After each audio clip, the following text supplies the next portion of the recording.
مرحوم منیر نیازی نے کئی دہائیوں پہلے کہا تھا، منیر اس ملک پر آسیب کا سایہ ہے کہ کیا ہے کہ حرکت تیز تر ہے اور سفر آہستہ آہستہ۔ منیر نیازی تو زندگی بھر نہیں جان سکے کہ پاکستان کے ساتھ آخر مسئلہ کیا ہے، لیکن 74 سالوں کے دوران پاکستان کو 25 بار قرض پروگرام دینے کے بعد IMF کو یہ سمجھ آ گئی کہ پاکستان کا اصل مسئلہ کچھ اور نہیں، پاکستان کی مہارت یافتہ ایلیٹ کلاس ہے۔ وہ ایلیٹ کلاس جو 50-60 سال پہلے 22 خاندانوں پر مشتمل تھی، لیکن آج 500 سے زیادہ خاندان اس کا حصہ ہیں۔ بیوروکریسی، فیوڈلز، کارپوریٹ، میڈیا، جوڈیشری، سیاستدانوں سمیت ریلیشن ایکسپرٹس پر مشتمل ایلیٹ پاکستان کے مالک ہیں۔ یہ پاکستانیوں کی قسمت کے فیصلے کرتے ہیں۔ جمہوریت بھی انہی کی ہے اور پارلیمنٹ بھی انہی کی۔ ریاست کے کل پرزہ جات انہی کی مرضی سے چلتے ہیں۔ یہاں قانون بناتے اور ختم کرتے ہیں۔ یہ 500 خاندان اس ملک کے ساتھ کیا کھیل کھیل رہے ہیں اور اس کا نتیجہ کیا نکل رہا ہے؟ یہی ہے میری آج کی کہانی، اور اس کہانی میں میں اور آپ کہاں کھڑے ہیں، یہ ہے اصل سوال۔ تو چلیے ایلیٹ میں خود کو ڈھونڈتے ہیں۔ میں ہوں محمد ذیشان بشیر اور آپ دیکھ رہے ہیں سنو ڈیجیٹل۔ کبھی آپ نے سوچا کہ ہائی پاور ٹیرف کے باوجود بجلی کمپنیز کے خسارے اور ملک کا گردشی قرض آخر کیوں بڑھتا جا رہا ہے؟ پاور سیکٹر کو ہر سال 1000 ارب سے زائد کی سبسڈی کیوں دی جاتی ہے؟ 22% قابل کاشت اراضی کے مالک 1.1% فیوڈل لارڈز ہر بار زرعی انکم ٹیکس سے کیوں بچ جاتے ہیں؟ سرکاری ٹھیکوں کا تخمینہ ممکنہ لاگت سے زیادہ کیوں رکھا جاتا ہے؟ اور یہ ٹینڈر ریگنگ کون کرتا ہے، کس کے لیے کرتا ہے؟ پاکستانی معیشت پر IMF کی حالیہ GCD رپورٹ میں یہ اشارہ ملتا ہے، لیکن پہلے ہم ایک نظر 2021 میں جاری ہونے والی UNDP کی رپورٹ کا جائزہ لیں گے، جو ہمیں یہ بتاتی ہے کہ عام آدمی کی زندگی ٹیکس سے مشکل بنانے والی ہر حکومت ہر سال فیوڈلز، کارپوریٹس، بیوروکریسی اور سیاستدانوں کو $17.4 بلین کی مراعات دیتی ہے۔ یعنی ہر سال قومی دولت کا 6% صرف 4% ایلیٹ پر لٹا دیا جاتا ہے۔ ایلیٹ کلاس ان مراعات کے علاوہ الگ سے قومی خزانے کو 860 ارب کا چونا بھی لگاتی ہے۔ آج IMF کی رپورٹ میں بھی وہی کچھ ہے جو UNDP کی رپورٹ میں تھا، یعنی 4 سالوں میں حکومتیں بدلیں، چہرے تبدیل ہوئے، نئے قوانین آئے، ملکی استحکام کے نام پر آئین کی شکل مزید بدل دی گئی، لیکن اگر کچھ نہیں بدلا تو پاکستان میں طاقت کا سرچشمہ، بیڈ گورننس اور یہ کرپشن کے نمبرز نہیں بدلے۔ IMF نے GCD رپورٹ میں بتایا کہ پاکستان میں قوانین ایلیٹ کلاس کے مفاد میں بنائے جاتے ہیں۔ سیاسی وابستگی رکھنے والے کاروباری گروپ حکومتوں میں اپنے اثر و رسوخ سے فائدہ اٹھاتے ہیں۔ UNDP کے مطابق ایلیٹ کا ایک طاقتور گروہ کارپوریٹ سیکٹر ہے۔ ہر سال ٹیکس استثناء، سبسڈی، سستی زمین کی فراہمی، ٹیکسوں کی شرح میں رد و بدل سے $4.7 ارب کا فائدہ اٹھاتا ہے۔ عجب ستم ظریفی ہے کہ ایک جانب یوٹیلیٹی سٹورز کو بند کر کے اور بجلی کے نان پروٹیکٹیو صارفین کے لیے مسائل پیدا کیے جا رہے ہیں، تو دوسری جانب پاور سیکٹر کو 1000 ارب روپے کی سبسڈی بھی دی جا رہی ہے۔ اسی طرح کارپوریٹ سیکٹر کے بینکوں سے لیے قرضوں کا معافی کا معاملہ ہے۔ BBC رپورٹ کے مطابق 2016 تک 30 سالوں کے دوران 1000 سے زائد کمپنیز نے 5 کروڑ سے زائد کا اربوں روپے کا قرض معاف کرایا۔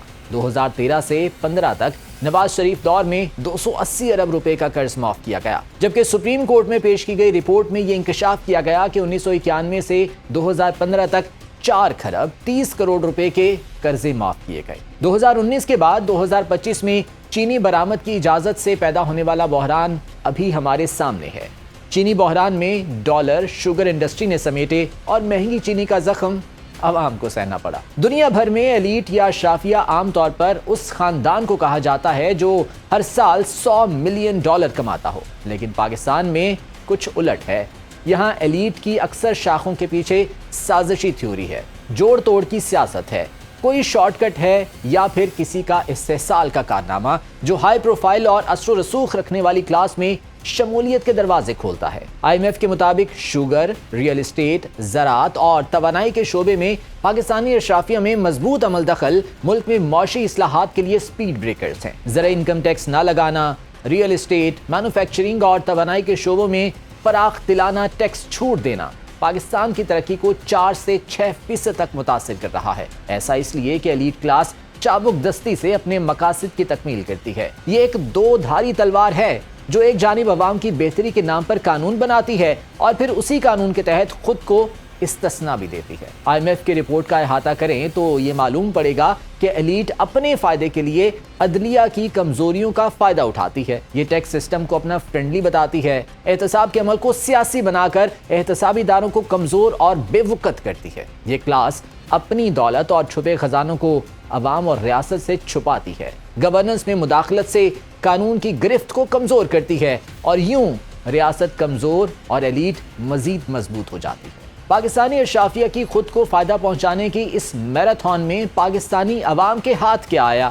دولت کی غیر منصفانہ تقسیم، عدم مساوات کا بڑھتا ہوا فرق، غربت کی لکیر سے نیچے جاتی آبادی، بڑھتے شہری مسائل اور بے روزگاری۔ پاکستان میں 1% امیر ترین لوگ ملک کی مجموعی دولت کے 9% کے مالک ہیں، 10% کے پاس 40% دولت ہے۔ یہ وہ لوگ ہیں جن کے لیے ایئرپورٹس کے VIP لاؤنج مختص ہیں، صدارتی محل سے سٹی کلرک کے دفتر تک ان کی ہر فائل کو پہیے لگے ہوتے ہیں۔ ان کا کوئی کام رکتا نہیں ہے، نہ ہی بگڑتا ہے۔ ان امیر ترین لوگوں میں آبادی کا 1.1% فیوڈل لارڈز بھی شامل ہیں، جن کے قبضے میں ملک کی 22% اراضی ہے۔ مجموعی طور پر 20% امیر ترین پاکستانی قومی آمدنی کا 49.6% رکھتے ہیں۔ ان 20% کے مقابلے میں 40% پاکستانی محض 17% دولت رکھتے ہیں۔ ورلڈ بینک اور ایشیائی ترقیاتی بینک کے اعداد و شمار پر مبنی وال اسٹریٹ جرنل کا تجزیہ بتاتا ہے کہ 1990 کی دہائی میں پاکستان کی مڈل کلاس آبادی 40% کے ساتھ جنوبی ایشیا ریجن میں سب سے اوپر تھی۔ 2017 تک یہ حصہ 40% کے لگ بھگ رہا، لیکن 2019 میں پاکستانی مڈل کلاس سکڑ کر 30% رہ گئی، جو یومیہ $10 کی آمدنی رکھتی تھی۔ 2024 میں ورلڈ بینک میں اور ADB کے اعداد و شمار کی روشنی میں ماہرین نے یومیہ $10 آمدنی والی مڈل کلاس کو آبادی کا 20% قرار دیا۔ گزشتہ 3 سالوں میں 40% پر پہنچنے والی مہنگائی نے 1.20 کروڑ مزید پاکستانیوں کو غربت کی لکیر سے نیچے دھکیل دیا ہے۔ پاکستانی ایلیٹ اور پاکستانی عوام کے درمیان فرق مسلسل بڑھتا چلا جا رہا ہے اور یہ فرق ہمیں تعلیمی اداروں، ہسپتالوں، انصاف کے اونچے ایوانوں، تھانوں اور کچہریوں میں بھی نظر آتا ہے، جہاں دولت مند اشرافیہ کے لیے ہر دروازہ کھلتا چلا جاتا ہے اور غریب پاکستانی اپنے مسائل کے حل کے لیے جوتے گھستا رہتا ہے۔ جبکہ امیر ترین 1% کے پاس 2018-19 میں ملکی $314.4 بلین کی آمدنی کا 9% حصہ تھا۔ رپورٹ کے مطابق غریب ترین 1% کے پاس صرف 0.15% تھا۔ اشرافیہ پالیسی سازی میں ساختی تعصب سے فائدہ اٹھاتے ہیں، بشمول ٹیکس میں خاطر خواہ چھوٹ، سرمائے، زمین اور خدمات تک ترجیحی رسائی اور ٹیکس سے GDP کا کمزور تناسب۔ IMF نے نومبر 2025 میں نوٹ کیا کہ اس طرح کے ٹیکس اخراجات سے آمدنی کا نقصان کافی ہے، جس کا تخمینہ مالی سال 2023 میں GDP کا 4.61% ہے۔ مئی 2025 میں روشنی ڈالی گئی پائٹ کی ایک تحقیق نے اشارہ کیا کہ سرکاری ملازمین پر سالانہ اخراجات، تنخواہیں، پینشن، مکانات اور گاڑیاں جیسے مرات 8 ٹریلین روپے سے زیادہ ہیں، جو ادارہ جاتی استحقاق کی حد کو مزید واضح کرتا ہے۔